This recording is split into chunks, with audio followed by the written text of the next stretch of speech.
OK. Donc, on va voir l'un des plus grands penseurs aujourd'hui. Voilà, celui-là même qui a fait lui aussi ses preuves. David J. Schwab. David Schwab, qui a écrit le livre La magie de voir grand, intitulé The Magic of Thick and Big. Voilà, et Big. The Magic of Thinking and Big. Donc, David Schwab a écrit La magie de voir grand.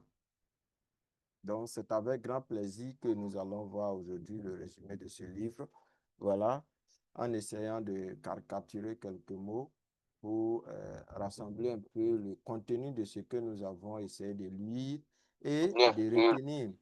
Parce que nous avons lu, mais on ne peut pas retenir la totalité. Voilà. La logique ou bien la réalité voudrait que quand tu finis un livre, voilà, sur le champ, si tu t'es bien concentré pour lire, tu puisses retenir 50% du contenu du livre le même jour. Maintenant, 3 jours après, ce qui va se rester, c'est 25%. Maintenant, un mois après, ce qui te reste, c'est 5% du contenu du livre. Maintenant, plus le temps passe, ça réduit jusqu'à aller à 0,5%. Donc, vous voyez. Donc, quand tu lis un livre, il ne faut pas t'attendre à vouloir emmagasiner tout ce que tu as appris dans le livre. Sur le champ, ce n'est pas possible. Voilà. Il faut accepter de lire plusieurs livres. Et puis, au fur et à mesure, quand tu vas avoir les Oh, 0,5%, 0,5% pour cumuler, tu vas voir que ton niveau sera un haut level. C'est pourquoi, quand tu lis au début, quand j'ai commencé les lectures en 2019, fin d'année 2019, que j'ai commencé le développement personnel, je lisais, et un jour, je me suis dit, depuis que j'ai commencé à lire, qu'est-ce que moi j'ai retenu? Rien. Et je ne sais pas si c'est parcours de chance. Et un livre que j'ai pris, le livre m'a expliqué ce qu'on apprend lorsqu'on lit et qu'on n'apprend pas tout en même temps, voilà, et que c'est par petits pourcentages cumulés, voilà. Donc, yeah. parler de là de l'effet cumulé, voilà. Donc, quand j'ai lu l'effet cumulé, c'est ça, j'ai compris que oui, ce que je disais depuis là, voilà, il y a quelque chose au moins qui reste. C'est ce qui m'a permis de continuer. Et c'est dans le temps, vers 2000, fin d'année 2022, comme ça que j'ai compris effectivement que quand on lit, ça reste. Voilà. Et c'est ce qui m'a donné la force.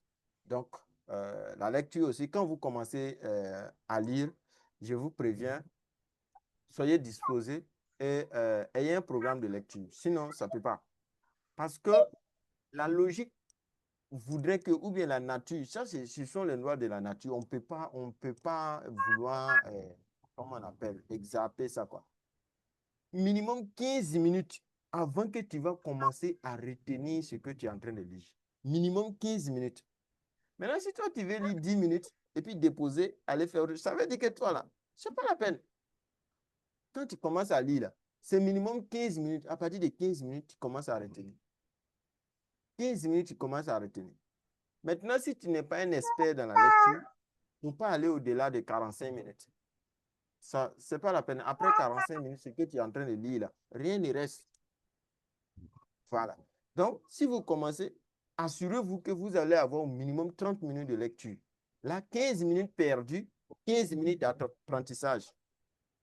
C'est mieux, quoi. Mais si tu veux faire 10 minutes et puis aller, ça ne peut pas. Tu n'as rien appris. Si tu veux, tu vas reprendre plusieurs fois. C'est comme c'est du zéro. Donc, ayez un programme pour ça. Voilà, tu veux lire, peut-être tu peux réserver 1 heure du temps. Parce que pendant les 1 heure, tu peux avoir des petits moments de distraction et autres.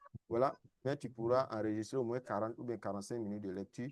Là où tu as peut-être à l'intérieur des 45 minutes, tu as soit 30 minutes ou bien 20 minutes d'une bonne période ou bien d'une bonne dose de lecture. Ce qui va te permettre d'aller un peu plus loin. Voilà. Donc, essayez de voir quand vous voulez lire là 15 minutes avant que vous allez commencer à retenir. Donc, au départ, concentrez-vous. Quand vous allez traverser les 15 minutes, ce qui va venir, il y a une grande partie qui va rester. Donc, ne venez pas faire 10 minutes partie. Demain, vous allez venir faire. Ce n'est pas la peine. Vous n'avez rien appris. Voilà. Et ne voulez pas bosser aujourd'hui et puis retenir demain et puis l'appliquer. Ce sera compliqué.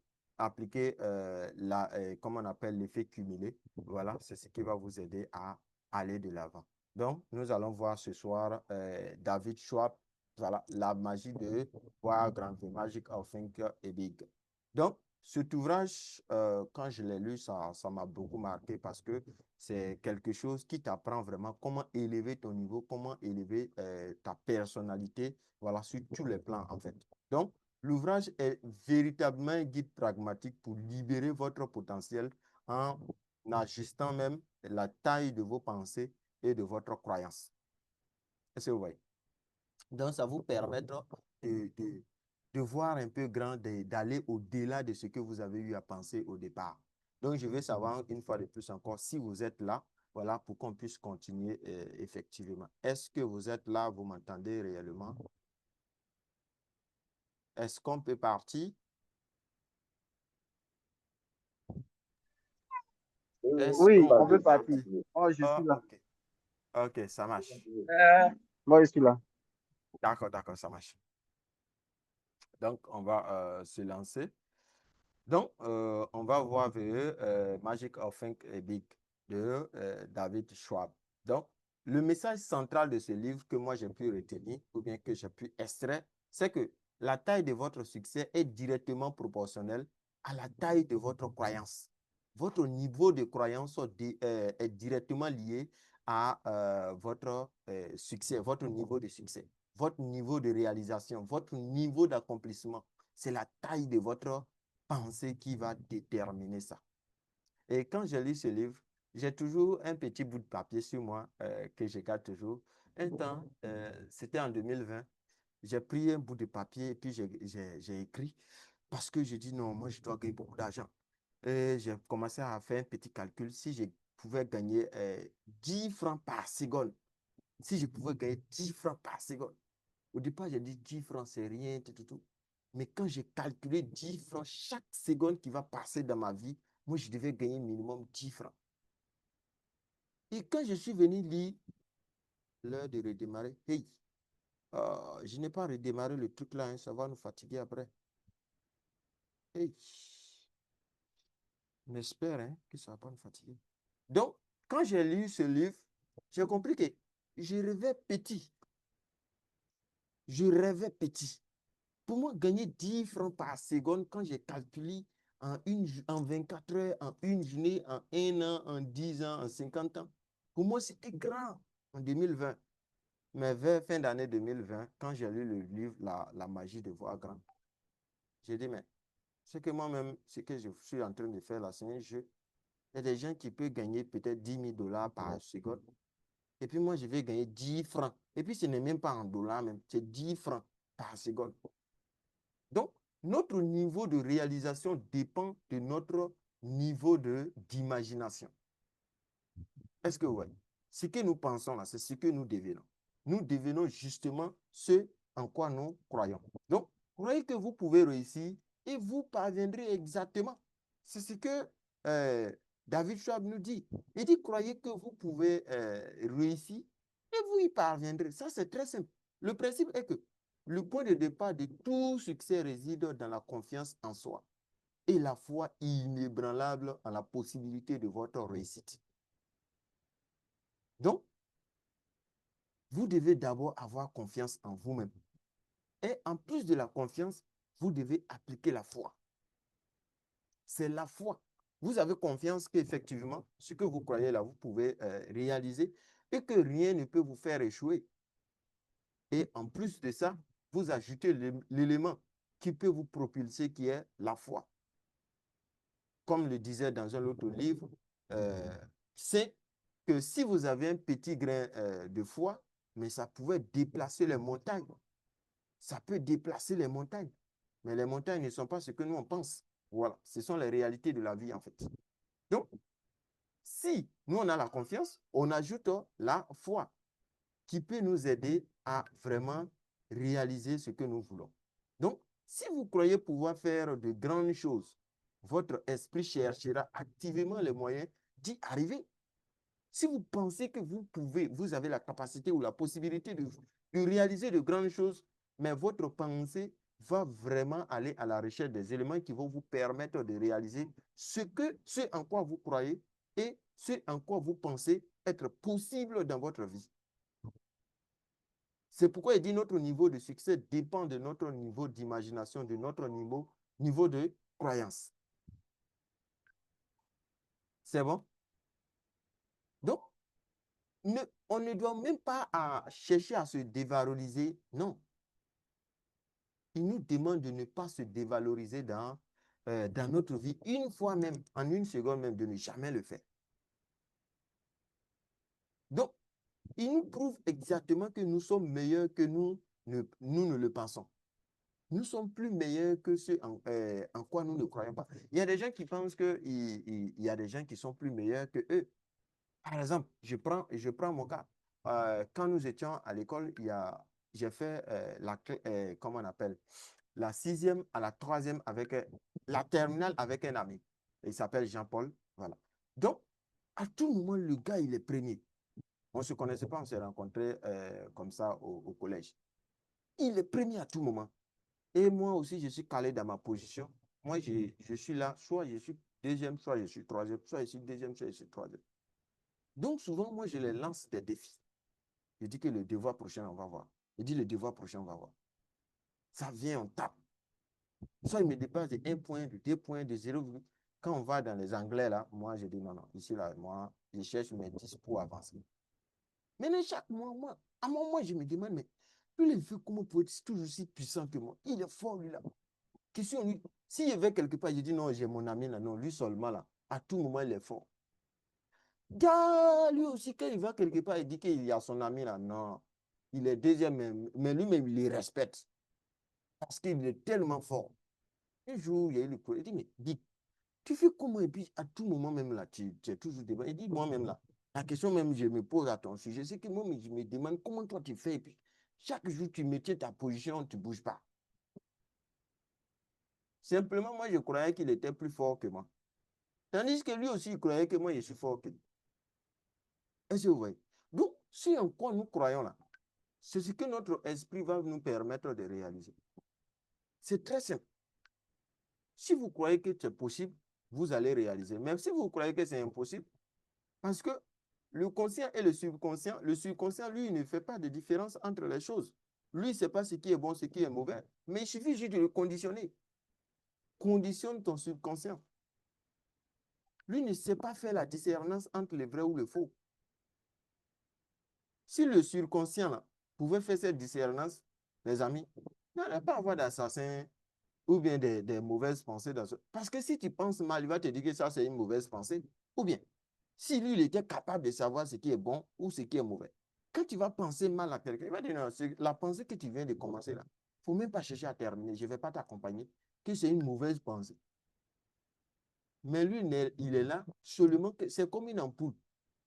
L'ampoule là, si tu veux là, il faut l'alimenter par, comment on appelle, le courant électrique venant de la CIE. Si tu veux là, il faut l'alimenter par ça. L'ampoule va briller. Si tu veux là, il faut l'alimenter par une pile. Il faut interconnecter les piles. L'ampoule, elle va s'allumer. Si tu veux aussi, il faut prendre l'énergie soleil. Tu vas prendre pour conditionner l'ampoule, elle va s'allumer. Si tu veux aussi, il faut utiliser la force de l'eau. L'ampoule va s'allumer. Vrai ou faux, les amis? Est-ce que vous êtes d'accord avec moi?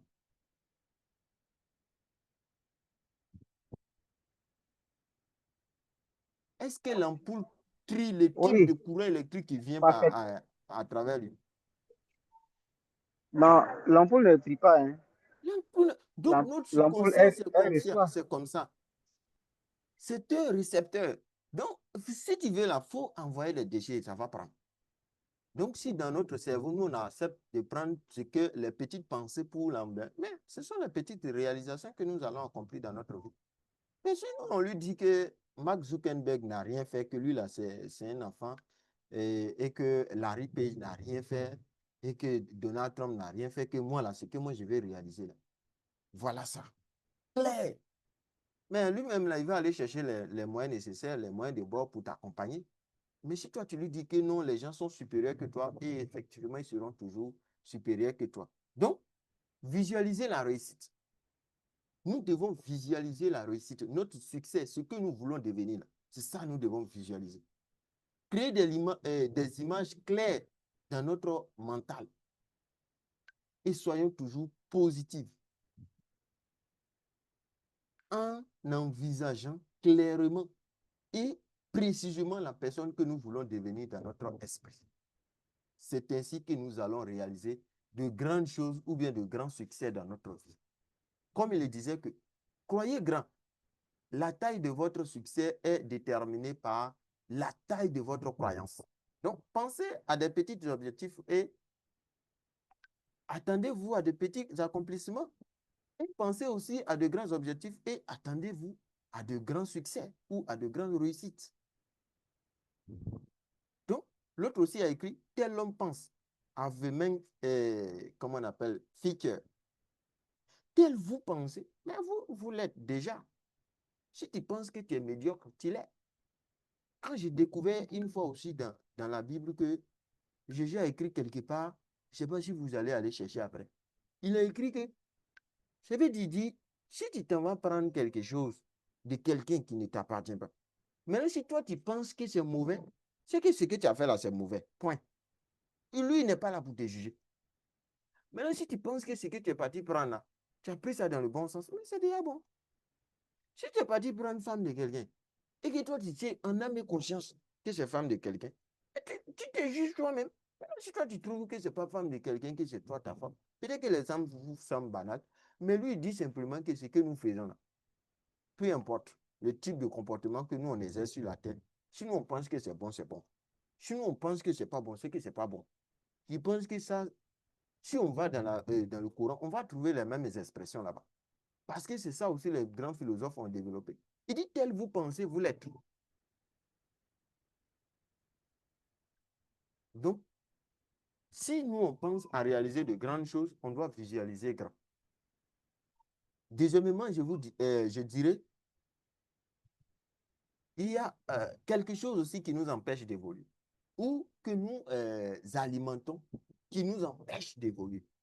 Parce que c'est l'un des éléments les plus, je ne sais pas, les plus ancrés en l'être humain qui l'empêche vraiment de fonctionner en temps réel. C'est pourquoi dans le livre, il nous demande de se guérir de l'excuse. Il nous demande de se guérir de l'excuse. La maladie de l'échec, c'est l'excuse. Non, moi, je voulais faire ça, mais actuellement, là, j'ai un moteur, mais je n'ai pas encore trouvé l'autre machine que je vais prendre pour alimenter. Donc, bon, moi, je voulais construire une maison, mais ma maison, là, le terrain, je n'ai pas encore eu tous les papiers. Donc, moi, je voulais mettre mon enfant à l'école, mais l'enfant, là, il n'a pas encore eu 6 ans ou bien, hey, en Chine, là, chez les Chinois, si vous voulez aller, allez-y faire recherche. On est au 21e siècle, on ne peut plus se plager. Un enfant né en Chine, un enfant né dans une bonne famille, on le prend à 7 mois. C'est moi, je vous dis ça. Allez-y rechercher. 7 mois, une école prend l'enfant et puis on va transformer l'enfant. Vous voyez, à 10 ans, ils sont en train de travailler. À 8 ans, ils travaillent. Vous pensez que c'est à 7 ans, ils sont allés à l'école. Maintenant, chez nous, on dit 7 ans. Ça veut dire qu'on sait que... Non. Et quand ils ont fini avec notre vie, là, à 7 ans, maintenant, on nous demande d'aller à l'école. J'ai étudié un livre comme ça en 2018 quand j'étais en terminale. J'ai étudié le développement d'un enfant, comment un enfant de la vente, du ventre de la femme jusqu'à ce que toutes les étapes de... J'ai dit, mais c'est qu'avant même qu'on nous met à l'école, même là, j'ai dit que c'est un cadavre. C'est comme on a pris un cadavre, puis on n'est pas dit, c'est plus la peine. À 7 ans-là, c'est fini. C'est fini. À 7 ans-là, l'enfant n'a plus rien à foutre. La vie c'est déjà tracé. Et quand on va le mettre à l'école, là, les amis, c'est autre chose. On peut plus modifier. Donc, eux, ils savent ça, ils connaissent la vérité. Donc, on nous dit en Afrique, nous, on doit mettre nos enfants à 7 ans. Parce que là, ils savent que tu peux pas, maman a déjà dit, il ne peut pas, papa lui a déjà dit, il ne peut pas, cousin a déjà dit, grand frère a déjà dit. Ils ont répété, c'est cumulé dans son cerveau. Parce qu'à 6 ans et demi, déjà, c'est bloqué. Donc, pour mieux bloquer, là, ils ont envoyé à 7 ans. Là, en ce moment même, là, c'est assuré. Tandis que les petits Chinois vont à l'école à 7 mois. 7 mois, 7 ans. Regardez la différence. Et puis souvent, on dit que non, l'Afrique est pauvre. L'Afrique est pauvre comme on est riche. Il faut te comparer à ton semblable. C'est comme les gens essaient de comparer l'homme à l'argent. Est-ce qu'on peut comparer un élément à un être? On peut dire non, lui là, avec son cousin là, le cousin est bon que lui là. Là, on peut comprendre. Ou bien on peut dire que les femmes là, elles sont gentilles que les garçons, on peut comprendre. Mais prenez un objet et puis comparez un homme. Quand les gens posent ce genre de questions, moi, je dis souvent que ça n'a pas de sens. Tu peux demander entre l'argent et une maison, entre l'argent et une voiture, entre l'argent et un objet temps. On peut les comparer. Donc, nous, on veut prendre notre continent pour comparer à des gens même que, mais ce n'est pas possible. Ce n'est pas possible. Donc, nous devons changer notre façon de faire certaines choses. Tout ça, ce sont les éléments de l'excuse. Parce que si aujourd'hui on dit à un parent de mettre son enfant à l'école à 1 an, et il va te demander, est-ce que toi, tu es normal? Alors que de l'autre côté, à 7 mois, à un demi-année, l'enfant est déjà à l'école. Mais si tu dis à quelqu'un à 1 an d'envoyer son enfant à l'école, mais il va appeler un centre de pédiatrie là, ou bien en tout cas un médecin pour venir voir ton cas parce qu'il y a un truc qui ne va pas dans ton cerveau. Donc, il nous apprend dans le livre que l'exquisite est l'habitude de se trouver des excuses pour justifier l'inaction ou la médiocrité. C'est-à-dire, non, moi, je ne suis pas encore grand actuellement, je n'ai pas l'âge. Ma santé, là, ce n'est pas bon. Bon, moi, je ne suis pas intelligent. Tu sais, moi, là, il y a ces genre de choses-là, moi, je n'ai pas la chance. Est-ce que vous, là, vous n'avez jamais dit ça? Il dit, moi, il y a des choses, quand moi, j'arrive dedans, là, ça ne marche plus. Est-ce que vous n'avez jamais dit ça? Moi, je sais qu'il n'est pas la chance. Quand il vient comme ça, là, souvent, ces gens de choses-là, ça ne prend pas. Ça, là, ce sont des excuses qu'on se trouve pour ne rien faire, pour rester immobile et de ne pas passer à l'action. C'est manque de confiance et manque de foi en soi. C'est ça qui engendre tous ces éléments. C'est ça qui engendre ça. C'est bon, on peut continuer? Oui, on peut continuer. Ok. On Donc, peut il nous continuer. apprend, On peut continuer. merci. Il nous apprend également que les personnes qui réussissent n'en sont pas atteintes. Elles reconnaissent seulement leurs défis, mais se concentrent sur les solutions. Les solutions qu'elles peuvent apporter face à cette situation, ou bien face à ce moment. Ceux qui réussissent là, ils se concentrent sur les solutions et non sur les problèmes. Mais nous sommes ancrés sur les problèmes. C'est pourquoi nous ne pourrons pas décoller. Mais si tu mets dans ton esprit qu'il y a quelque chose qui fait que toi, tu ne pourras pas décoller, mais effectivement, tu ne pourras pas décoller. Effectivement, tu ne pourras pas décoller. Mais si tu mets dans ton esprit que toi, tu peux décoller, mais tu vas décoller facilement. Ça, c'est clair. Donc, on doit se libérer de l'excuse en soi-même. On doit se libérer de ça. Non, moi, je ne suis pas capable. Non, moi, je n'ai pas encore l'âge. Non, actuellement, là, le truc d'intelligence artificielle, c'est pour les jeunes. C'est pour les jeunes. Hey, tu es encore dans le monde, non? C'est pour toi aussi. Ce n'est pas pour les jeunes, c'est pour toi. Tout le monde peut le faire. Moi, je ne suis pas allé à l'école. C'est du mensonge. L'école, là, on n'est pas né pour où quelqu'un est quitté au ciel et puis il est venu à Dieu, il a enseigné et puis il est venu. Ceux-là, ce sont les jardiniers qui nous ont appris, ce sont les mécaniciens, c'est tout ce qu'on peut imaginer. Les agriculteurs qui sont venus nous enseigner. Maintenant, si un agriculteur est venu nous enseigner, maintenant, si toi aussi tu es agriculteur, quelle est la différence entre toi et lui? Toi, tu peux créer une grande école. Toi, tu peux. D'ailleurs, toi, tu es un agriculteur. Tu fais ton champ depuis 10 ans. Mais tu as de l'expérience. Un planteur de 10 ans. Mais c'est la patience. C'est la constance. Un planteur, tu vois les scorpions, les animaux qu'il a, comment on appelle, trouvés dans son champ, toutes les difficultés, les feux qu'il a allumés, qui a failli brûler le champ de son cousin, tout ça. Mais ça là, tu peux créer une école pour ça. Tu vas apprendre aux jeunes planteurs qui veut venir sur le terrain maintenant. Voilà, comment nous on est passé maintenant, voilà comment vous devez passer. Ça, il n'y a pas d'excuse pour dire que non, moi je ne peux pas. Donc, il nous demande de prendre l'entière responsabilité de nos actes et de nos résultats. Parce que nous, on pense que non, comme moi, je suis allé à l'école, j'ai eu ma licence, j'ai eu mon doctorat, c'est le gouvernement qui est responsable. C'est parce que nous, dans notre quartier, là, le maire de notre village, là, lui, il ne fout rien de bon. C'est parce que mes parents, quand je suis tombée enceinte, bon, quand j'ai enceinté la fille, là, ils disent que non, moi, de payer ma scolarité, de payer pour la fille, de m'occuper de l'enfant, de prendre notre maison, tout ça, ce ne sont pas les parents, c'est nous-mêmes. Donc, on doit prendre l'entière responsabilité de nos actes et de nos résultats. On doit assumer, on doit accepter les résultats qu'on a à tout moment.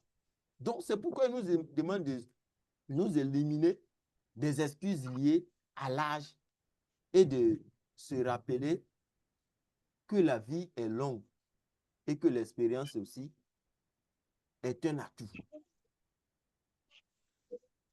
Il nous dit que l'expérience que nous avons déjà acquise là, c'est un atout pour nous qui peut nous permettre aussi de développer certaines choses ou bien de débloquer certaines situations. On doit vraiment contester l'excuse de l'intelligence. Non, moi, je ne suis pas intelligent. Non, c'est rentré ici. Non. L'attitude et la persévérance surpassant souvent l'intelligence pure. Si nous avons de bonnes attitudes et de la persévérance, on n'a plus besoin d'intelligence. L'intelligence, ce sont les expériences cumulées qui donnent l'intelligence, qui va nous donner l'expertise. Et si toi, tu veux être intelligent avant de commencer, vous pensez que les jeunes qui veulent poser leur candidature, là, vous pensez qu'ils ont déjà dirigé une fois le pouvoir? Mais ils n'ont jamais dirigé. Mais quand ils vont s'asseoir là, ils vont tomber, ils vont se relever, ils vont tomber. C'est ce qui va faire que vous allez voir que quand il va faire 5 ans, il ne va pas vouloir quitter. Parce que c'est là, il a appris tout le processus. Là, maintenant, les 5 autres années, ou bien les 10 autres, ou bien les 20 autres années qui viennent, là, lui, maintenant, il peut bien se positionner et puis bon, il va vraiment gouverner. Maintenant, c'est à 5 ans, il a fini d'apprendre avec tous ses erreurs. Et puis, vous, courageusement, vous dites qu'il fonctionne mal, donc il doit quitter le pouvoir. Donc, lui, ses efforts fournis, là, c'est quoi? C'est une forme de foutaise. Parce que vous voulez tout maîtriser avant de commencer. Maintenant, lui n'a pas attendu de maîtriser avant de commencer. Il s'est jeté. Il a dirigé pendant 5 ans. Maintenant, après, on dit non, lui là, quand il est venu, on n'a pas vu ce qu'il a fait. Il n'a qu'à quitter. Pendant que lui, il a bossé pendant 5 ans. C'est maintenant en 5 ans ou bien en 10 ans, il veut travailler. Et puis, on dit de quitter. Quand nous, on veut commencer nos petits commerces, là, on dit bon, moi, je n'ai pas de registre de commerce. Moi, je n'ai pas de magasin. Moi, je n'ai pas de produits. On se trouve toutes les excuses. Mais eux, ils prennent des risques. Donc, souvent, nous aussi, on doit apprendre de ces petites situations pour voir certaines choses, comment nous, on peut gérer notre propre vie. Donc, on doit vraiment se concentrer sur l'action créative. Action, action, action. Ça va nous donner de l'expérience. Donc, il disait comme ça que les gens qui réussissent ne se trouvent pas d'excuses. Non. No give up. Ils ne se trouvent pas d'excuses pour vouloir abandonner. Ils n'abandonnent jamais. Ils ne blâment pas la chance. Non, je n'ai pas les chances, ou bien les circonstances, ou bien même les autres.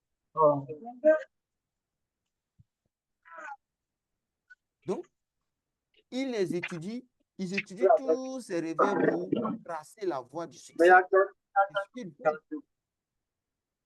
Sinon, eux aussi, ils échouent. Mais ils apprennent de leurs erreurs. Et un autre point plus important aussi, nous devons de développer la confiance et d'éliminer la peur grâce à l'action. On doit développer la confiance et d'éliminer, d'être capable de...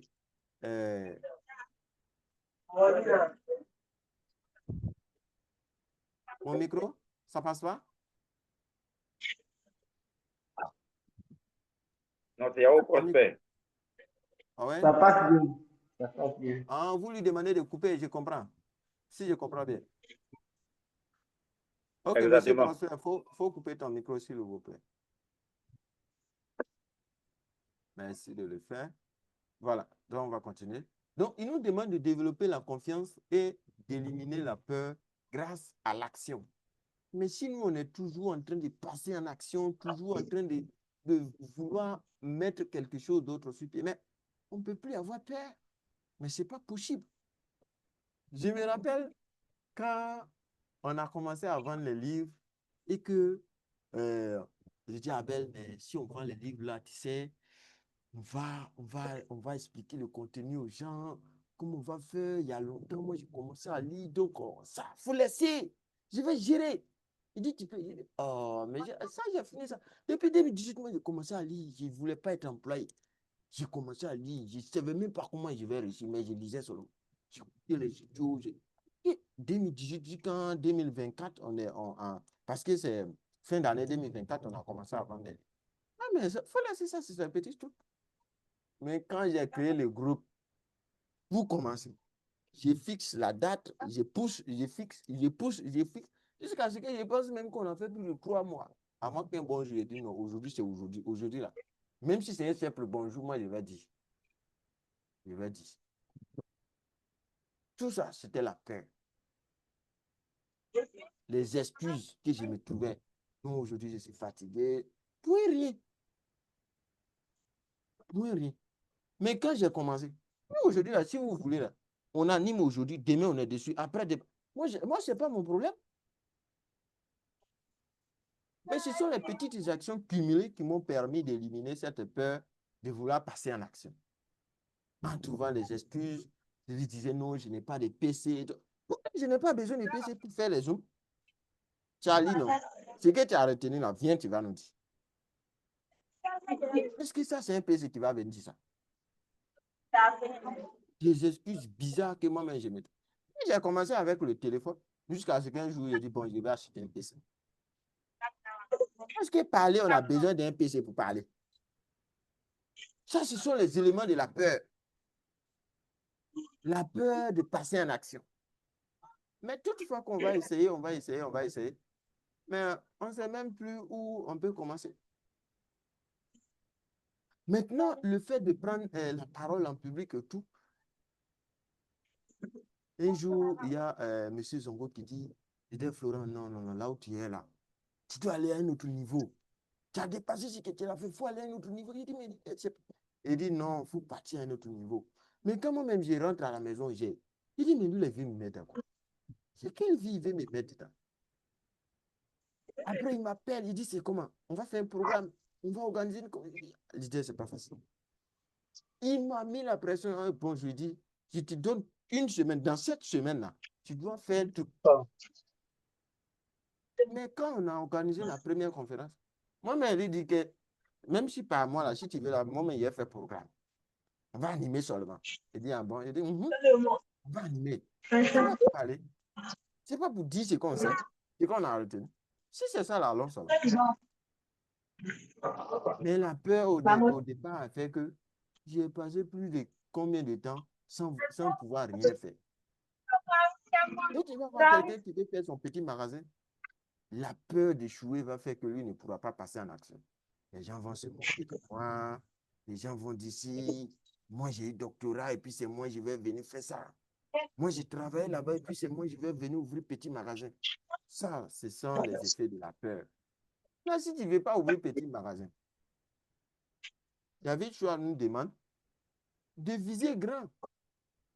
Que notre niveau de pensée, notre niveau d'imagination est égal à notre niveau de réalisation. Mais si tu penses petit et tu as peur de mettre en action tes petites pensées, qui est le défaut? C'est toi. Mais si tu penses grand, est-ce que tu vas avoir peur? Il y a quelqu'un d'autre qui a son micro ouvert. Est-ce que tu vas avoir peur de mettre en action tes grandes pensées? Mais ce n'est pas possible. Donc, si nous ne voulons pas... qui a son micro ouvert là? Prosper là, je vais essayer de couper ça. Okay. Donc, si nous on pense grand, mais on ne pourra pas avoir peur de mettre en action notre imagination. Imaginez que toi, tu veux mettre une station dans un village. Et puis quelqu'un veut créer un petit kiosque pour vendre essence. Entre vous deux là, c'est lequel qui aura peur? C'est lequel qui aura honte? Mais toi, tu as commencé une grande station, même si tu vas jusqu'à arriver vers la fin, tu n'as pas de carburant ou bien essence pour venir mettre dedans. En tout cas, tu as construit. Mais lui, il va faire sa petite caisse et puis il y a pas. Tu vas venir trouver même demi-essence, même il n'y en a pas dedans. Tu as pensé petit. Tu vas réaliser petit. Maintenant, pourquoi tu as peur de réaliser tes petites pensées? Si ne voulons pas avoir peur, la solution que moi j'ai, c'est de viser grand, c'est de voir grand, c'est de penser grand, c'est d'imaginer grand et de passer en action. Donc, il nous apprend dans ce livre que la peur est la principale cause de l'inaction. Si nous, on ne passe pas en action, c'est notre peur. Il insiste sur le fait que l'inaction nourrit la peur. Quand on ne passe pas en action, notre niveau de peur grandit. Plus tu hésites, plus ton niveau de peur grandit. Imaginez qu'on va en public, voilà, en face de combien de personnes. Je prends mon cas, à l'université, on était en classe comme ça. Et parce que moi, au lycée, je n'ai pas fait la PCI, tout. Nous, on est les gens moins comme ça, en fait. Il faut se dire la vérité, quoi. Moi, je peux faire un mois dans une classe. Et puis, si je viens, ma place, je sors à la maison. Je reviens le lendemain dans ma place, je sors. Si je dois causer, peut-être que c'est avec mon voisin. Souvent, mon voisin, même s'il vient, quand je lui demande, c'est comment c'est fini. Donc, histoire de faire cela, moi, je ne suis pas dedans. Maintenant, arrivé à l'université, les gars sont venus à commencer à nous embrouiller, et dire, hey, moi, je n'aime pas être dominé par quelqu'un. Donc, histoire de faire cela, nous tous, on va faire. Parce que moi, je ne peux pas être. Parce que vous pouvez aller à l'école matin et puis ils vont vous bloquer jusqu'à 22 heures avant de sortir. Mais si tu es fait, si tu es parmi eux, là, tu peux fuir pour aller à la maison parce que tu es chien, mange pas chien. Mais si tu n'es pas dedans, on te bloque. Donc, quand moi, je suis rentré, on dit, bon, un mois après, on dit, bon, on doit se présenter. Oh, on était au nombre de quelque chose de 500 étudiants. Quand on est venu, on a fait notre truc, là-bas, on a préparé, on est venu. Il y a des gens qui montent sur le podium, ils doivent parler, ils disent non, ils ont peur, rentrer. Quand moi j'ai pris le micro sur le champ, j'ai commencé à parler. Parce que si dès que je vais me dire que ce sera compliqué et tout, je ne pourrai pas parler. Moi-même, je sais qui je suis. Tous ceux qui dandrinaient au départ n'ont pas pu se prononcer. Tout ça, c'est la peur qui va nous conditionner à l'inaction. C'est la peur qui va nous conditionner à l'inaction. Et plus on va nourrir la peur,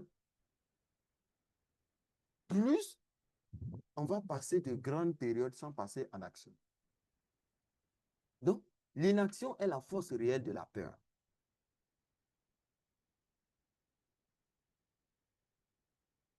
Est-ce qu'on peut continuer? Donc, si nous passons en action rapidement, lorsque nous avons une nouvelle idée, on ne va pas trouver des raisons pour laquelle nous ne pourrons pas réussir. Quand une nouvelle idée vient dans ta tête net, souvent l'idée peut venir par émotion. Par tes émotions, l'idée peut venir. Donc, directement, si tu passes en action, mais rien ne va venir te dire non, tu ne peux pas réussir, tu ne peux pas faire ça, tu es passé en action. Tu vas trouver des pistes qui vont te permettre d'évoluer. Donc, pour gagner en confiance, nous devons agir avec confiance, même si nous ne la ressentons pas au début. Au fur et à mesure qu'on va commencer, on va continuer, on va persévérer, notre niveau de confiance va grandir et ça va nous permettre d'aller de l'avant. Pour cela, nous devons isoler la peur. On doit isoler la peur. On doit la définir précisément. Lorsqu'elle vient, on doit savoir que c'est un élément de la peur. À un certain moment, tu dois te demander quelle est la pire des choses qui puissent m'arriver si je ne passe pas en action. Et si je passe à l'action, quelle est la meilleure des choses que je peux obtenir dans cette situation? Donc, on doit passer à l'action de façon corrective. On doit essayer d'élaborer un plan pour traiter la cause de notre peur et de commencer immédiatement à agir. Voilà pourquoi nous devons adopter une posture de confiance. On doit être confiant. On doit avoir la confiance en nous. On doit savoir que oui, on peut. Quand les équipes vont à la compétition, dans les périodes comment on appelle, dans les ligues et autres, mais il y a des équipes, quand eux-mêmes ils décollent ici dans leur poule ou bien dans quoi, Mais quand ils décollent, ils se disent que souvent tu vas voir le capitaine, la première fois, ils vont l'interroger là maintenant. Il va dire que bon, nous on est là, se demande le jour de la finale, c'est avec qui on va jouer la finale. C'est que eux-mêmes, ils se classent déjà qu'eux, ils vont aller remporter. Ils cherchent avec qui ils vont jouer la finale. Tout ça, ce sont les éléments de la confiance qui va leur permettre d'aller réaliser de grandes réalisations. Mais si au départ, eux-mêmes, ils doutent en eux et qu'ils n'ont pas confiance, ils n'ont pas foi, mais ils ne pourront pas avancer. Donc, on doit essayer d'isoler la peur et passer à l'action corrective. Voilà pourquoi nous devons adopter une posture de confiance. On doit essayer de toujours s'améliorer au fur et à mesure. Souvent, quand il y a des événements, il y a des gens, quand ils vont, ils cherchent les bancs qui sont derrière pour aller s'asseoir. Mais tu penses que tu vas devenir qui? Tu vas devenir quelqu'un de derrière. Tu vas devenir quelqu'un de dernier. Parce que toi-même, dans ton esprit, là, tu ne te classes pas parmi les meilleurs. Tu ne te classes pas parmi les premiers. Tu ne te classes pas parmi ceux qu'on doit honorer. Mais qui va t'honorer? Si toi-même, tu ne t'honores pas d'abord, tu veux que qui va venir t'honorer?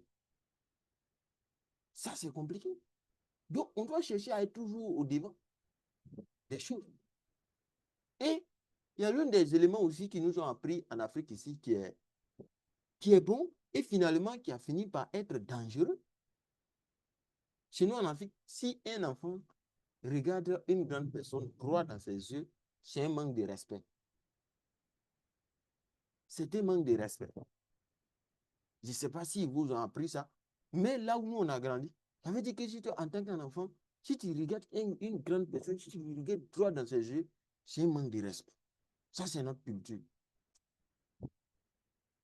Mais je vous assure, ce petit manque de respect-là, c'est ça qui a causé beaucoup de voleurs, beaucoup de corruption, beaucoup de mauvais comportements dans notre continent. Parce que plus toi, tu n'es pas capable de regarder les gens droit dans les yeux, plus tu es capable de faire les mauvaises choses. Parce que tu ne vas pas te permettre de les regarder. Donc, si eux te regardent, si tu ne regardes pas, tu t'en fous. Pourtant, de l'autre côté, en Amérique, on dit un homme digne. Voilà pourquoi quand on va à la justice, souvent le juge, là, il n'a pas besoin de parler pour détecter le voleur. Non, non, c'est très simple. Parce que le voleur n'est pas capable de regarder une personne dans les yeux droits. Ce n'est pas possible. Imaginez que vous, là, je viens de voler quelqu'un. Mais si lui et moi, on se croit là, moi, il ne peut pas regarder dans ses yeux. Je ne peux pas le fixer tout droit dans les yeux. Ce n'est pas possible. Donc, automatiquement, on te prend comme le voleur. Si un juge vient, ou bien un avocat, il vient dans un groupe de peut-être 100 personnes ou bien 50 personnes, où on dit qu'il y a un voleur parmi nous, il vient de voler. Il faut le détecter. Mais lui, à la seconde, lui, il le trouve. Il le trouve. Et il dit non, voilà le voleur. C'est lui là qui a volé. Tout simplement. Quand on fait les mauvaises choses, on n'est pas capable de regarder, de fixer les gens droit dans les yeux. Donc, plus nous aussi, on va grandir dans ce type de comportement. Mais on se dit que si nous-mêmes, on ne regarde personne, c'est que nous aussi, on est capable de faire tout ce qu'on veut. Et voilà que les mauvaises choses suivent. Mais si tu sais qu'à tout moment, tu dois regarder les gens droit dans les yeux, mais le jour où tu as fait un mauvais truc, tu ne pourras pas regarder la personne droit dans les yeux. Donc, tu ne vas pas te permettre aussi de faire des mauvaises choses. Tout ça aussi, c'est notre culture et finalement, ça est devenu autre chose. C'est devenu autre chose. Pendant que les grands leaders nous demandent de regarder tout le monde droit dans les yeux, peu importe le type d'identité de la personne. Parce que plus toi, tu n'es pas capable de regarder les gens droit dans les yeux, c'est manque de confiance. C'est manque de confiance. Souvent, quand ceux qui cherchent travail, là, quand ils vont faire leur entretien d'embauche, mais les gars, si c'est un expert, là, il n'a pas besoin de... Quand tu vas quitter de la porte jusqu'à venir t'asseoir, directement, il a fini de te noter. Il a fini, il faut partir. On va t'appeler après. Toi, tu rentres avec des comportements nonchalants, tu n'es pas capable de le fixer droit dans les yeux, tu n'es pas... Lui-même, il te classe déjà. Il sait qui tu vas devenir dans leur structure. Parce que si quelqu'un vient et peut t'influencer, et puis tu as fait un mauvais comportement dans l'entreprise, mais directement, tu es déjà noté. C'est quand ce ne sont pas des experts, là. Ils nous demandent, posent des questions, et puis, sinon, quand c'est un expert, là, lui, il est assis, il t'attend. Quand tu vas quitter là-bas, juste quand tu vas venir t'asseoir, la façon même de le saluer, la façon de serrer la main, Parce que même la paume, ça parle. Tout ça, ce sont les ingrédients que lui va remarquer. Quand tu vas finir de le saluer, de t'asseoir, tout quand tu finis net, il dit c'est fini. Il faut partir. T'appelles si tu es retenu ou pas. Dans tous les cas, on va t'appeler. Donc tout ça, ce sont les éléments qui développent notre manque de confiance en soi. Parce que si moi j'y arrive, et puis il y a un directeur, je suis capable de le fixer droit dans les yeux, mais lui-même, il se dit que mais lui là, il est un animal dangereux. S'il vient là, il sait que peu importe la situation, mais il pourra faire face à la situation. Il est capable de regarder les choses face à face. Mais si tu n'es pas capable de regarder, comment tu peux résoudre entre nous quelque chose que tu ne vois pas? Est-ce que tu peux résoudre? De l'autre côté, ils nous ont dit que quelqu'un qui a les pailles sur ses yeux, là, mais il ne peut pas prendre son autre cousin qui est aveugle et puis il va lui demander de travailler. C'est une situation. Toi, tes yeux sont fermés et puis toi, tu prends un aveugle, tu veux le conduire. Bon, toi, tu l'as conduit comment? Entre nous. Est-ce qu'un aveugle peut conduire un aveugle? Qui a déjà vu un aveugle qui conduit un aveugle? Il n'y a qu'à nous dire ça. On va aller les voir. Ce n'est pas possible. Ce n'est pas possible. Si vous voyez ça, là, le premier aveugle qui est devant, là, c'est un faux aveugle. C'est moi, je vous dis ça. C'est un faux aveugle. Si vous voyez deux aveugles qui se suivent et puis il n'y a pas troisième personne qui les conduit, le premier qui est devant, là, c'est un faux. Il ment. Et puis souvent, il a les lunettes. Le premier qui est devant, là, s'il dit que lui aussi, il est aveugle, il a les lunettes, il ment. Il peut avoir les problèmes Dieu, mais il n'est pas aveugle. Donc, tant qu'on ne sera pas capable de regarder les choses face, on ne sera pas aussi capable de les résoudre, de voir les failles, les défaillances et tout pour pouvoir résoudre. Est-ce qu'on peut continuer?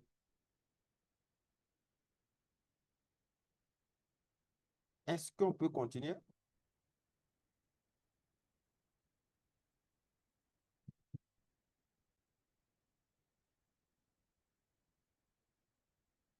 Est-ce qu'on peut continuer? Vous êtes là?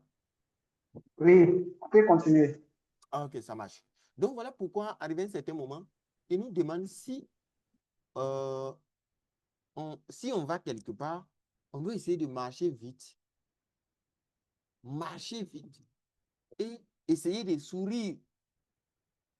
Parce que quelqu'un qui marche lentement, sans doute, cette personne mentalement, il y a quelque chose qui ne va pas.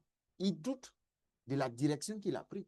Il doute à savoir, est-ce que l'élément pour lequel il se déplace, il pourra trouver l'élément?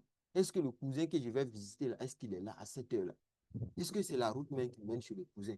Est-ce que c'est ici que je dois passer? Est-ce que c'est comme ça que je dois créer mon entreprise? Est-ce que c'est comme ça que je dois réaliser mon, comment on appelle, mon business? C'est pourquoi il nous demande de marcher plus vite et d'être souriant. Être souriant, c'est avoir confiance, c'est avoir foi en soi. C'est se rassurer toujours que peu importe la situation, mais je pourrais être capable de déclencher, d'avancer et de prospérer. Donc, le remède à la peur, c'est l'action. S'il y a une solution que je pourrais proposer dans ce Zoom, au niveau de la peur, c'est l'action qui peut guérir la peur. En revanche, l'indécision aussi et celui de l'hésitation nourrit notre peur. Si on est indécis, si on hésite, ça nourrit notre peur. Donc, la seule chose, solution, ou bien le seul remède à tout ça, c'est de passer toujours à l'action. Et un autre point que nous allons voir, l'avant-dernier point, c'est aussi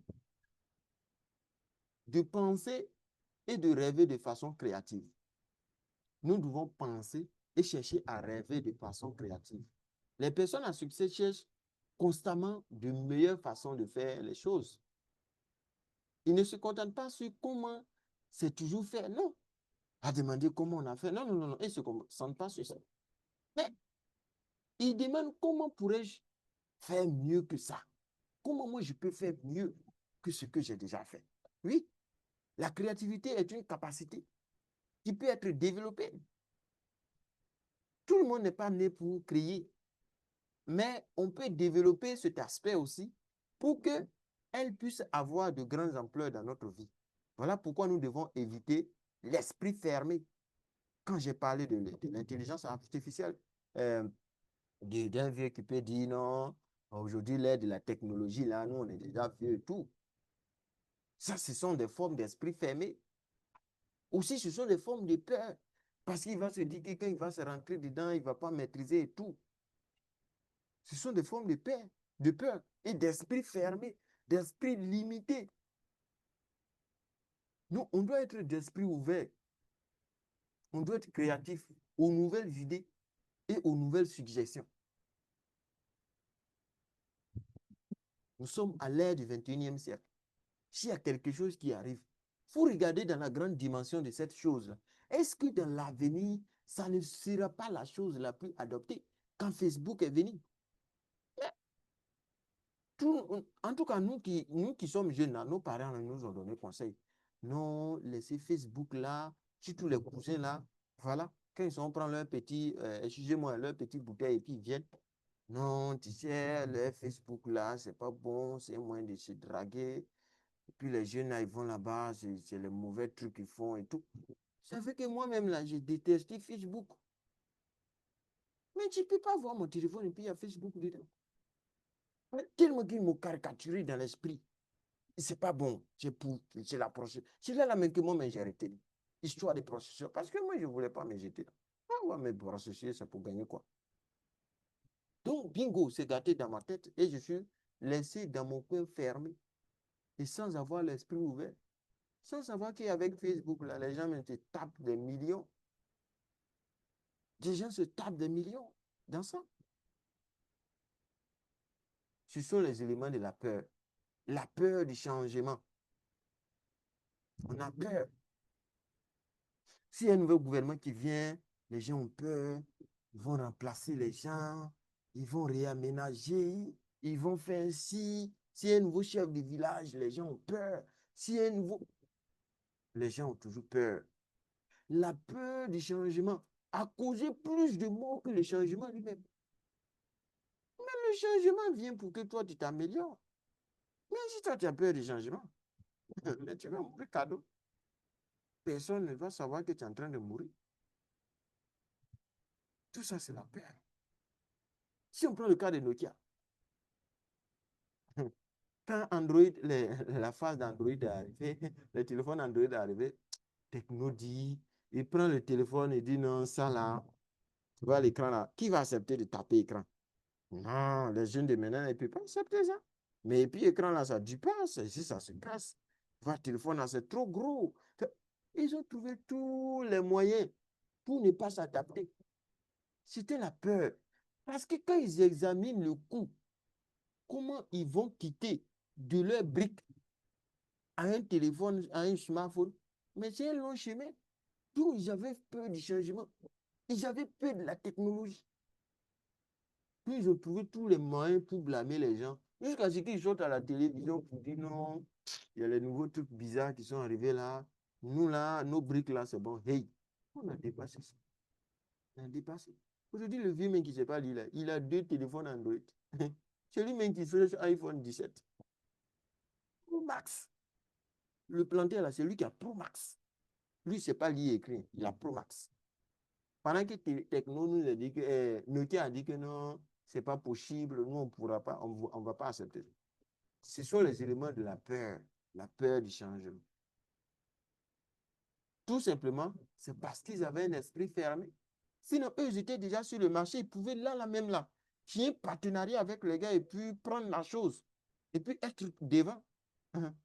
Mais je pense que l'année passée, ils ont commencé à se réveiller, ils veulent mettre un nouveau système sur pied. Mais je demande si ça va marcher. Mais en tout cas, on espère que ça marche. Sinon, il y a longtemps, ils sont partis. Aujourd'hui, tu prends un enfant de 5 ans ou bien de 10 ans, tu lui demandes s'il connaît un téléphone Nokia. Il va dire, c'est quoi? Nokia, ça veut dire quoi? Il ne connaît pas, il n'a pas vu. Et c'est vrai, ça, ce sont les éléments de la peur et que nous devons essayer de modifier.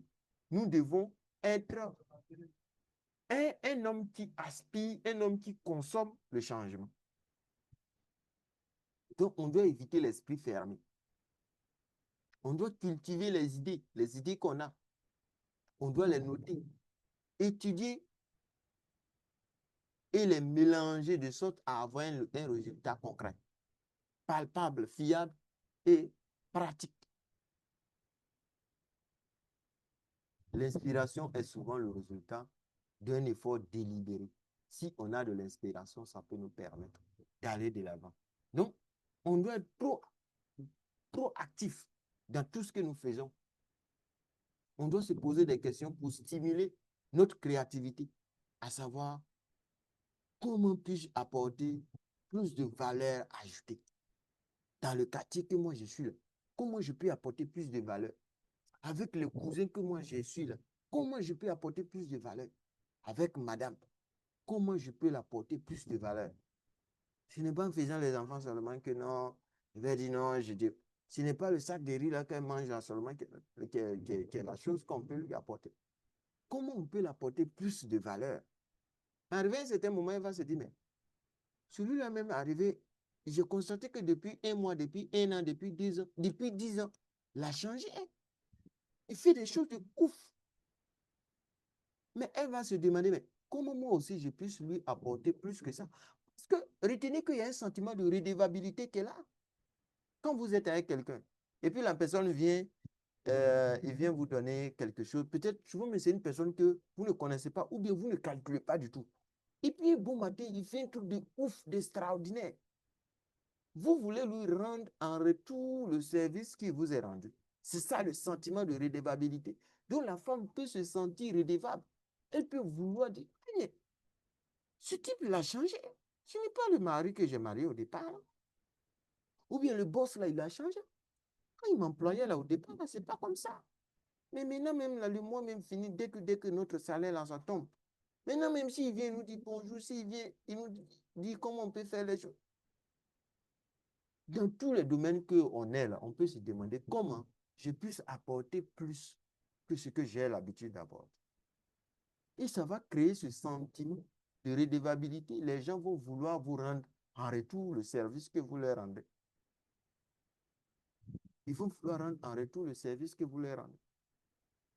Un jour, je partais dans un endroit, je ne connaissais pas la route. Et j'ai demandé à monsieur, mais ici, là, quelle est la route qui mène là-bas? Je ne connais pas ici. Je ne connais pas. Je ne connais pas. Maintenant, tout d'un coup, lui, il a, comment on appelle, il a son sac sur sa moto où il n'a pas bien attaché. Donc, ça a tombé. Donc, moi, je voulais partir. J'ai vu que le sac qui était là-bas pour tomber. Or, que ce qui est dedans, ce sont les choses cassables. Donc, rapidement, j'ai couru et je suis allé saisir le sac. J'ai posé dessus. Qu'on a fini de bien arranger tout. Il dit, bon, je pense que si tu passes ici, là, si tu fais. C'est comédie, quoi. C'est le sentiment de redevabilité. Il pense que comme moi, il vient de lui rendre service, donc lui aussi, en retour, il va me rendre un service. Pourtant, à la seconde, là, lui, il ne connaissait pas la route. Mais de suite, là, il vient de connaître.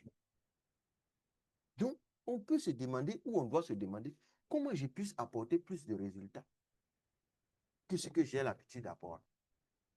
Quand on croit que quelque chose peut être fait, et qu'on y croit vraiment, vraiment, l'esprit trouve les moyens de le faire.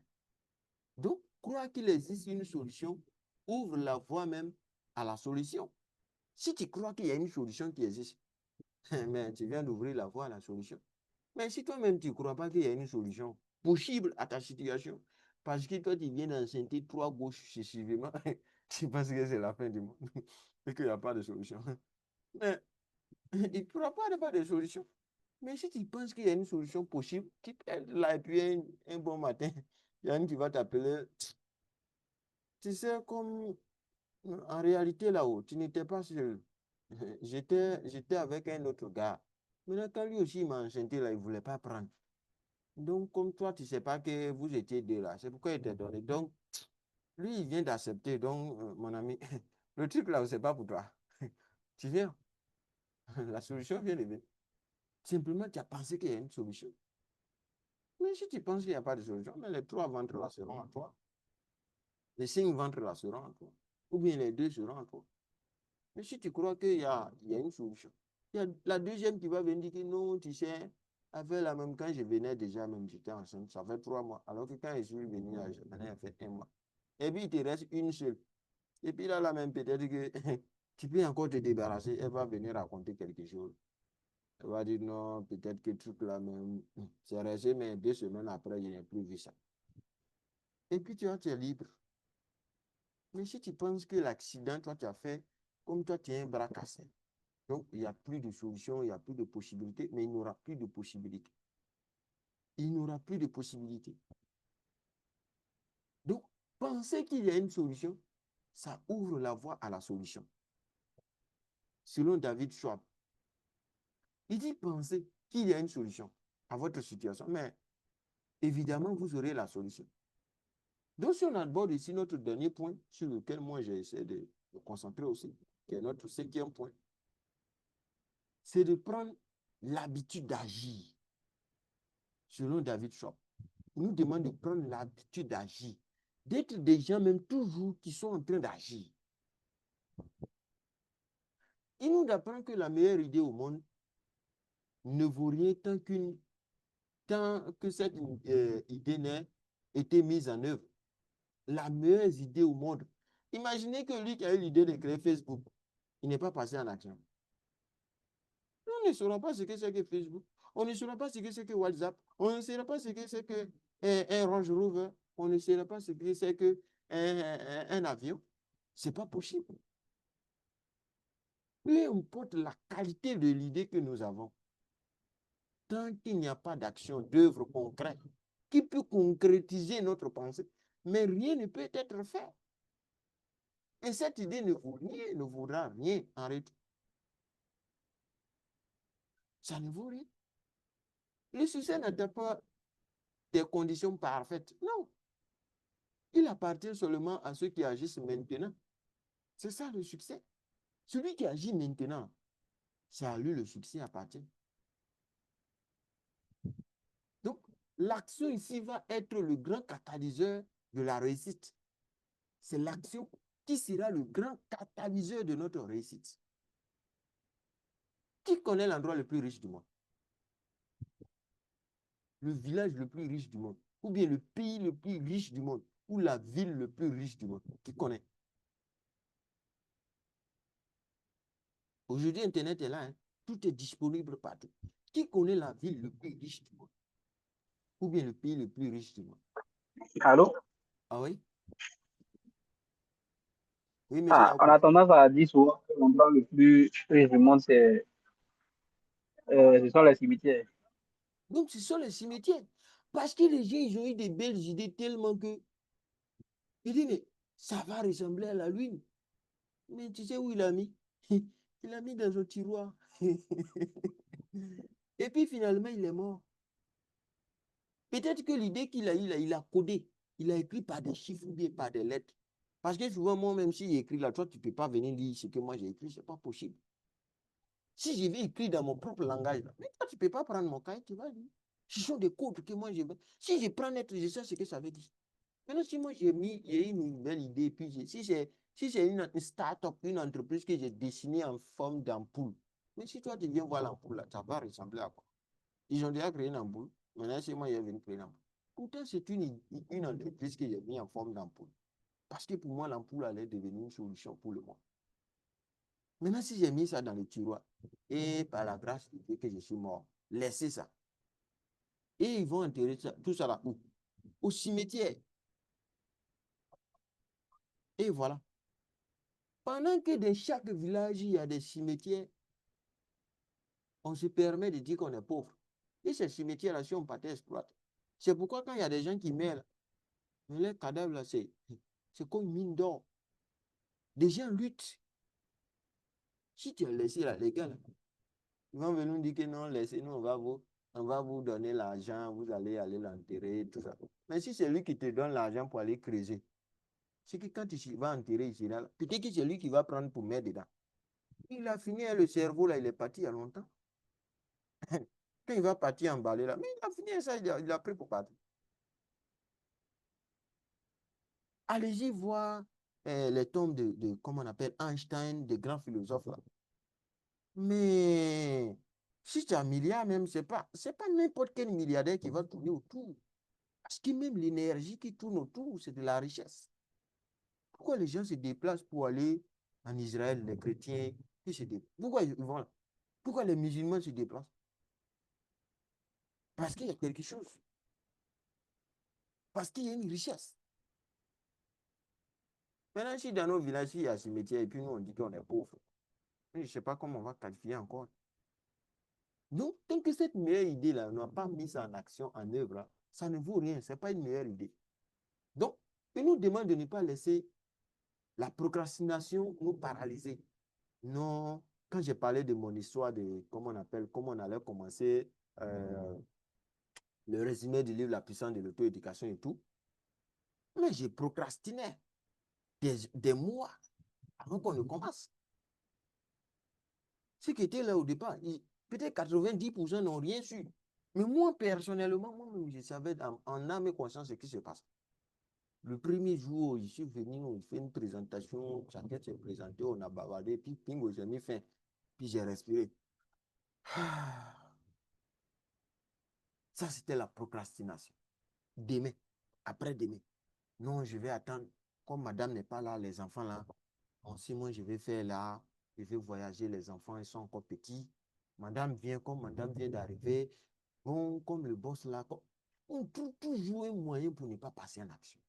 On est là des maîtres de la procrastination. Si c'est pour procrastiner, nous, on est premiers. Donc, on doit commencer immédiatement, même si ce n'est qu'un petit pas. On doit faire. Ce petit pas-là, on doit le faire. On ne doit pas attendre la perfection avant de vouloir commencer. Tu n'as pas débuté, tu atteins une perfection. Comment tu peux perfectionner quelque chose que tu n'as pas commencé? Ce n'est pas possible. C'est comme quelqu'un qui veut faire un dessin. Tu n'as pas commencé le dessin et puis tu veux perfectionner ton dessin. Tu vas le perfectionner comment? Le perfectionnisme est souvent une excuse déguisée pour l'inaction. Non, comme je ne suis pas un expert. Donc, ce qu'on doit faire, nous devons avancer et ajuster en cours de route. C'est ce qu'on doit faire. Donc, on doit passer à l'attaque comme étant un jouet d'attaque. On doit attaquer, affronter la situation. On doit voir l'action comme le seul moyen de surmonter les obstacles. C'est ça. L'action doit être pour nous le seul moyen que nous devons utiliser pour surmonter les situations, les obstacles que nous croisons sur notre chemin. Voilà pourquoi il nous dit que les idées en elles-mêmes n'assument pas le succès. Non, aucune idée ne peut assumer le succès. C'est qu'en agissant sur elle, qu'elle crée de la valeur. Mais si toi, tu as l'idée que tu n'ajoutes pas, mais ça ne peut pas créer de la valeur. Donc, je pense qu'on a pris beaucoup de temps. Pour résumer en quelque sorte tout ce que je viens de dire, on dirait simplement que nous devons avoir l'impact d'une pensée élargie, selon David Schwab, qui démontre que la réussite n'est pas le fruit du hasard ou d'une intelligence supérieure, mais le résultat même d'une série d'attitudes et d'habitudes mentales concrètes que tout le monde peut adopter. Tout le monde peut adopter ça. On doit voir grand, on doit éliminer la peur, on doit passer en action, on doit être constant, on doit réajuster. Qui ne peut pas faire ça? Tout le monde peut le faire. Donc, en appliquant ces principes de façon pragmatique, en croyant grand, en éliminant les excuses, en agissant avec confiance, en cultivant même la créativité et en passant à l'action, vous pouvez vous positionner non seulement pour atteindre vos objectifs ou bien pour atteindre nos objectifs, mais aussi pour vivre une vie pleine de grandes réalisations et de grands bonheurs. Voilà pourquoi il dit que soyez grand et vous vivez la grande vie. Vous vivrez un grand bonheur, vous vivrez de grandes réalisations. Donc ici, là, je pense qu'on a pris assez de temps. J'essaie de caricaturer comme ça de tout ce que nous venons de voir, que chacun doit essayer de se positionner dans le tridimensionnel pour pouvoir voir dans quel aspect lui-même il doit se développer, dans quel aspect, quelles sont les peurs qu'il a depuis longtemps alimentées et qu'il doit chercher à les affronter, en justement passer en action. Simple. Toi, tu as un projet de peut-être 10 millions. Comme tu as 1 million, tu ne veux pas passer en action. 1 million, là, ça peut faire un petit document de ton projet. Ça peut faire quelque chose. 1 million, là, ça peut faire un registre de commerce. 1 million, ça peut faire un petit truc. Bon, je suis 10 millions, toi, tu as 1 million. Tu peux faire un truc pour commencer en attendant les 9 millions. Donc, voilà un peu ce que je tenais à vous dire ce soir concernant ce livre de David Schwab qui nous demande vraiment de voir grand. La magie de voir grand. Lorsque nous pensons grand, ce que nous pouvons devenir. Donc, c'est un peu ça. Je ne sais pas si vous avez quelque chose à dire, à ajouter, ou bien si vous avez des questions surtout, ou soit encore des apports. Voilà.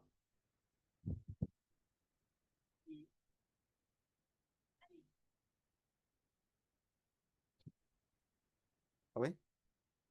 Est-ce que vous avez des questions? On a M. Quadio, M. Kofi Prosper, M. Kwasi Siméon, Madame Alexandrine et tout. Est-ce que vous avez quelque chose à ajouter ou quelque chose à dire, une question, préoccupation? Dans le cas contraire, on va se donner rendez-vous pour la puissance de l'auto-éducation le début du mois à venir.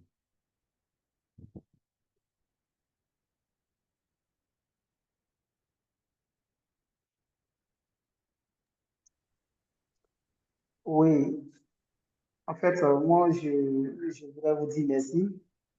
Oui. Vous m'entendez? Oui, je vous entends, M. Quadio. Ok, vraiment, je vous dis merci Pas de quoi. pour l'effort consenti pour ce soir. Oui, merci. Vraiment, vraiment, vous avez été vraiment, on peut dire meilleur parce que c'est pas facile. D'accord, Ouais, merci. D'accord, ça il marche. faut reconnaître. Quand le travail est bien fait, il faut reconnaître. Ça marche. Merci aussi pour Voilà, votre donc présence, vraiment, en tout cas. on est toujours à côté de vous. Ça marche. On va grandir ensemble. Voilà, et n'oubliez pas aussi de nous donner des bonnes informations Oui. pour pouvoir évoluer rapidement comme vous. Pendant que moi, je pense que non, il y a un truc à stimuler pour pouvoir avancer, c'est quand vous pensez que... D'accord, c'est compris, c'est bien noté. Voilà, donc vraiment, je vous laisse alors. Merci. D'accord, merci. Oui, monsieur Kofi, monsieur Siméon, ou bien si vous êtes loin, nous, on va mettre fin pour se retrouver dans la puissance de l'auto-éducation. Voilà, là-bas. Les prochaines séances de la puissance de l'auto-éducation, on va se fixer des objectifs financiers à atteindre. Voilà. Et puis, en fin d'année, on va voir où chacun est arrivé. Voilà. Premièrement, quand on a commencé, moi, je me suis fiché un objectif médiocre. Je peux dire comme ça, c'était trop médiocre. Très médiocre. Parce qu'en l'espace d'un an et de 2 mois, j'avais l'objectif que je me suis fixé là, j'avais atteint. Je ne sais pas si les autres ont pu atteindre l'objectif, mais cette fois-ci, quand on va le faire, on va fixer les objectifs et puis à la fin de l'année, on va faire un bilan. Est-ce que qui a pu atteindre ces objectifs et tout. Voilà. Parce que, comme on vient de voir, la magie de voir grand. C'est pourquoi je dis que tout ce qu'on fait, ce sont des couches de succession. Aujourd'hui, on a appris comment voir grand. La prochaine fois, quand on va se demander de fixer des objectifs, mais tu ne peux pas nous fixer un objectif de peut-être 10 000 francs la fin d'année dans les 3 mois qui restent. Mais c'est que la magie de voir grand que toi, tu es venu écouter, là, tu as écouté en commun. Donc, ce sont des couches de succession. On a appris à économiser avec, comme on a fait la chèvre de ma mère. On a appris aussi avec, je pense, Robert Kiyosaki. Voilà, le cadran du cash flow. Voilà, les 4 types de personnes, d'employés, voilà, ou bien les 4 types de richesses qui existent. On a appris à comment gérer l'argent et tout. Et aujourd'hui, on pense à voir grand. Ça veut dire qu'on a l'argent. Donc, on veut voir grand. Maintenant, la prochaine fois, on va se fixer des objectifs. Maintenant, lui qui va venir dans le prochain Zoom, voilà, qui n'a pas commencé, lui va nous parler de 10 000. Lui va nous parler de 5 000. Nous, on sait qu'il n'a pas commencé à nous. Ça, c'est clair. Ce sont ces résultats qui vont dire. Voilà. Donc, je vous laisse comme ça. Prenez bien soin de vous. On se retrouve la semaine. Alors, monsieur, excusez, hein. Oui, oui. Voilà, au niveau des, comment on appelle, des livres à lire, Oui. voilà, si vous pouvez nous recommander aussi, vraiment, ça va beaucoup m'arranger. Ok. D'accord. Donc, ce Voilà. qu'on va faire, c'est qu'après Mhm. après la puissance de l'auto-éducation, je pense que c'est là on va commencer. Parce que ce que vous venez C'est de ça. dire là aussi, c'est vrai. Comment j'ai commencé en 2018, je lisais en désordre, quoi. C'était en désordre. Rien ne Voilà, c'est passe. ça même. Rien ne passe. Si tu ne sais pas là, tu penses que nous, on dit de lire, donc il faut lire. Donc, tu es foutu. C'est Rien ne ça. passe. Rien. Tu arrives à des niveaux où tu dois lire des livres de, comment on appelle, de leadership. Tu arrives à des niveaux où tu dois lire des livres sur la vente. Quand vous allez voir, quand on va finir la puissance de l'auto-éducation, je vais vous apprendre comment vendre. Parce que nous, on va apprendre la puissance de l'auto-éducation, comment gagner de l'argent. Maintenant, qu'est-ce que nous, on va faire pour gagner de l'argent? Maintenant, là, moi, je vais vous apprendre comment vendre. Mais tout ça, ce sont des livres. Si tu ne sais pas les classer, mais si tu as fini la puissance de l'auto-éducation, et puis tu t'as lu un autre livre qui te demande comment imaginer, comment, en tout cas, comment faire un truc comme. On te demande de gagner de l'argent avec la puissance de l'auto-éducation. Mon ami, va vendre. Tu n'as plus d'option, c'est de vendre. Donc, je pense que ce que vous dites aussi là, c'est un élément fondamental. On va essayer de voir